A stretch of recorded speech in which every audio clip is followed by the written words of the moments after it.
கடந்த சில நாட்களாக சரிந்து வந்த 22 கேரட் ஆபரண தங்கம் விலை செவ்வாய்க்கிழமை சவரனுக்கு 560 ரூபாய் உயர்ந்து மீண்டும் 64,000 ரூபாயை கடந்துள்ளது. சென்னையில் கடந்த 25ஆம் தேதி சவரன் 64,600 ரூபாயாக இருந்த தங்கம் அடுத்த 4 நாட்களில் சவரனுக்கு 1,080 ரூபாய் குறைந்தது. திங்கட்கிழமை ஒரு சவரன் 63,520 ரூபாயாக இருந்த தங்கம் அடுத்த நாளே சவரனுக்கு 560 ரூபாய் உயர்ந்துள்ளது. அதன்படி ஒரு சவரன் தங்கம் 64,080 ரூபாயாக விற்கப்படுகிறது. 1 கிராம் தங்கம் 70 ரூபாய் உயர்ந்து 8,010 ரூபாயாக உள்ளது. வெள்ளி விலை கிராமுக்கு 1 ரூபாய் உயர்ந்து 107 ரூபாய்க்கும், கட்டி வெள்ளி விலை கிலோ 1,07,000 ரூபாய்க்கும் விற்கப்படுகிறது. முதலீட்டாளர்கள் பங்குகளை அதிகம் விற்றதால் இந்திய பங்குச் சந்தைகளில் செவ்வாய்க்கிழமையும் சரிவு தொடர்ந்தது. காலையில் வர்த்தகம் தொடங்கியதும் மும்பை பங்குச்சந்தை குறியீட்டு எண் சென்செக்ஸ் 240 புள்ளிகளுக்கும் அதிகமாக சரிந்தது. வர்த்தக நேர முடிவில் சென்செக்ஸ் 96 புள்ளிகள் குறைந்து 72,989 புள்ளிகளாகவும், தேசிய பங்குச்சந்தை குறியீட்டு எண் நிப்டி 36 புள்ளிகள் சரிந்து 22,082 புள்ளிகளாக வர்த்தகம் நிறைவடைந்தது. மெக்சிகோ மற்றும் கனடாவின் மீது அமெரிக்கா கூடுதல் வரி விதித்துள்ளதன் எதிரொலியாகவும், அமெரிக்க பொருட்களுக்கு கனடா பதில் வரி விதித்துள்ளதாலும் இந்திய பங்குச் சந்தைகளில் சரிவு காணப்பட்டது. Bharat Electronics, SBI, BPCL, Shriram Finance, Adani Enterprise ஆகிய நிறுவன பங்குகள் ஏற்றம் கண்டன. Bajaj Auto, Hero Motor Corp, Bajaj Finserv, Nestle, Eicher Motors உள்ளிட்ட நிறுவனங்கள் சரிவை கண்டன. ஆட்டோமொபைல், தகவல் தொழில்நுட்பம், FMCG துறைகளின் பங்குகள் 1 விழுக்காடு வரை சரிவை கண்டன. தொகுதி மறுசீரமைப்பு விவகாரம் தொடர்பாக முதலமைச்சர் மு க ஸ்டாலின் தலைமையில் சென்னை தலைமைச் செயலகத்தில் இன்று அனைத்துக் கட்சி கூட்டம் நடைபெறவுள்ளது. மக்கள் தொகை கணக்கெடுப்பின்படி மக்களவை தொகுதிகளை மறுசீரமைப்பு செய்ய மத்திய அரசு முடிவு செய்துள்ளதாக கூறப்படுகிறது. இதனால் தென் மாநிலங்களுக்கான தொகுதிகள் வெகுவாக குறையும் எனவும், குறிப்பாக தமிழ்நாடு 8 தொகுதிகளை இழக்க நேரிடும் எனவும் முதலமைச்சர் கூறியுள்ளார். இதை தொடக்க நிலையிலேயே எதிர்க்க வேண்டும் என்பதால் இன்று அனைத்துக் கட்சி கூட்டம் நடைபெறும் என்று முதலமைச்சர் அறிவித்தார். இதற்கு முன்பாக அனைத்துக் கட்சி கூட்டத்திற்கு சட்டப்பேரவையில் பிரதிநிதித்துவம் உள்ள கட்சிகளுக்கு மட்டுமே அழைப்பு விடுக்கப்பட்டது நிலையில் தற்போது தமிழ்நாட்டில் இருந்து தேர்தல் ஆணையத்தில் பதிவு செய்த 45 கட்சிகளுக்கு முதலமைச்சர் அழைப்பு விடுத்துள்ளார்.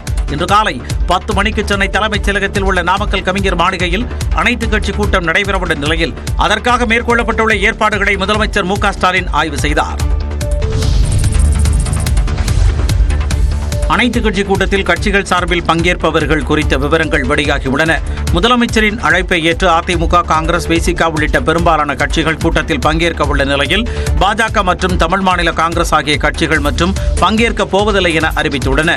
இந்நிலையில் அனைத்துக் கட்சி கூட்டத்தில் திமுக சார்பில் அமைப்புச் செயலாளர் RS பாரதி, வில்சன் MP ஆகியோரும், அதிமுக சார்பில் முன்னாள் அமைச்சர் ஜெயக்குமார், வழக்கறிஞர் இன்பதுரை ஆகியோரும் பங்கேற்பர் என தெரிவிக்கப்பட்டுள்ளது. காங்கிரஸ் கட்சி சார்பில் அதன் தலைவர் செல்வ பெருந்தகை மற்றும் ராஜேஷ்குமார் ஆகியோரும், விசிக சார்பில் அதன் தலைவர் திருமாவளவன் மற்றும் ரவிக்குமார் MP ஆகியோர் கலந்து கொள்ள உள்ளதாக கூறப்பட்டுள்ளது.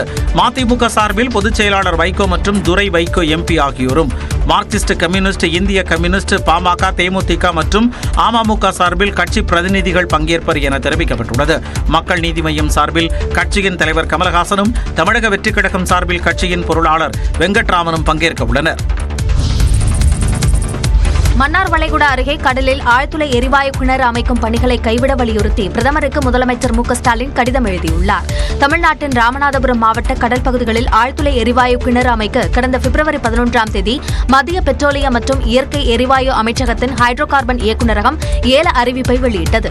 இந்த நிலையில் பிரதமர் மோடிக்கு முதலமைச்சர் மு க ஸ்டாலின் எழுதியுள்ள கடிதத்தில் ஏலத்தில் குறிப்பிட்டுள்ள பகுதி மன்னார் வளைகுடா உயிர்கோள காப்பகம், பாக் விரிகுடா மற்றும் வாட்ச் கரைக்கு அருகே இருப்பதாகவும், இந்த பகுதி பவளப்பாறைகள், கடல் புல் படுகைகள், சதுப்பு நிலங்கள், சேற்று படுகைகள், தீவுகள், காடுகள் உள்ளிட்ட வளமான பல்லுயிர் பெருக்கத்தை கொண்டுள்ளதாகவும், ஆழ்துளை எரிவாயு கிணறு அமைத்தால் பல்லுயிர் பெருக்கமும் கடல்வாழ் உயிரினங்களும் பாதிக்கப்படும் என்றும் கூறியுள்ளார். மன்னார் வளைகுடாவை நம்பியுள்ள லட்சக்கணக்கான மீனவர்களின் வாழ்வாதாரமும் பாதிக்கப்படும் என்று குறிப்பிட்டுள்ள முதலமைச்சர், இந்த ஏல அறிவிப்புக்கு முன்பாக தமிழ்நாடு அரசிடம் மத்திய அரசு எந்த கருத்தையும் கேட்கவில்லை என்று கூறியுள்ளார். ஏல அறிவிப்பை மறுபரிசீலனை செய்து பல்லுயிர் பகுதிகளை நீக்க வேண்டும் என்றும் பிரதமருக்கு முதலமைச்சர் கோரிக்கை விடுத்துள்ளார்.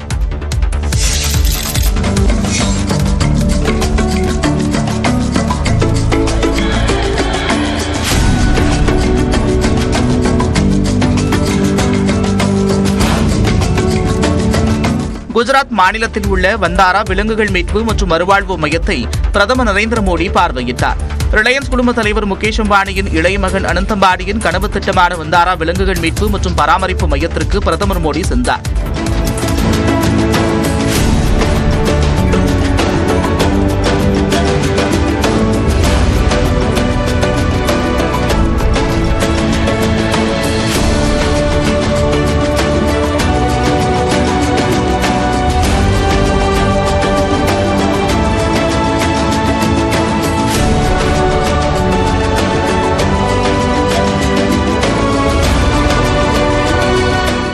ரிலையன்ஸ் குழும தலைவர் முகேஷ் அம்பானி, ரிலையன்ஸ் அறக்கட்டளை தலைவர் நீட்டா அம்பானி, அவர்களது இளைய மகன் அனந்த் அம்பானி உள்ளிட்டோர் பிரதமர் மோடியை வரவேற்றனர்.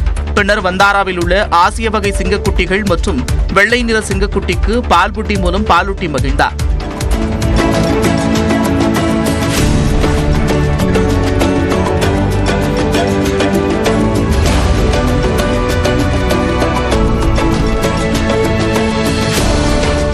வண்டாராவில் உள்ள விலங்குகளுக்கான அறுவை சிகிச்சை மையத்தில் சிறுத்தை சிகிச்சை பெறுவதையும் பிரதமர் மோடி பார்வையிட்டார்.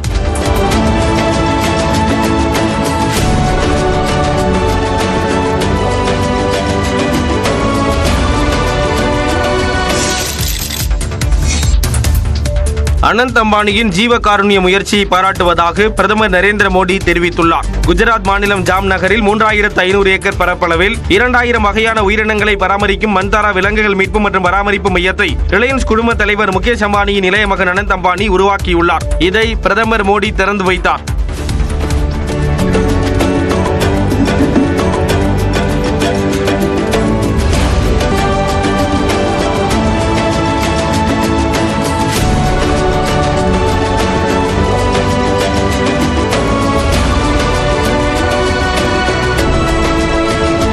இது தொடர்பாக எக்ஸ் பக்கத்தில் பதிவிட்டுள்ள பிரதமர் மோடி, உலகின் மிகப்பெரிய வனவிலங்கு பாதுகாப்பு மையத்தை திறந்து வைத்தது மகிழ்ச்சி அளிப்பதாக கூறியுள்ளார். பூமியில் வாழும் சக உயிரினங்களையும் பாதுகாக்க வேண்டும் என்ற நெறிமுறைகளுக்கு வனவிலங்கு மறுவாழ்வு மையமான வந்தாரா சிறந்த எடுத்துக்காட்டு என்றும், அச்சுறுத்தலுக்கு உள்ளான மற்றும் பாதிக்கப்பட்ட விலங்குகளின் புகலிடமாக வந்தாரா திகழ்வதாக பாராட்டியுள்ளார். இந்த ஜீவகாருண்ய முயற்சிக்கு அனந்த் அம்பானி மற்றும் அவரது குழுவினருக்கு பாராட்டுக்கள் என பிரதமர் பதிவிட்டுள்ளார்.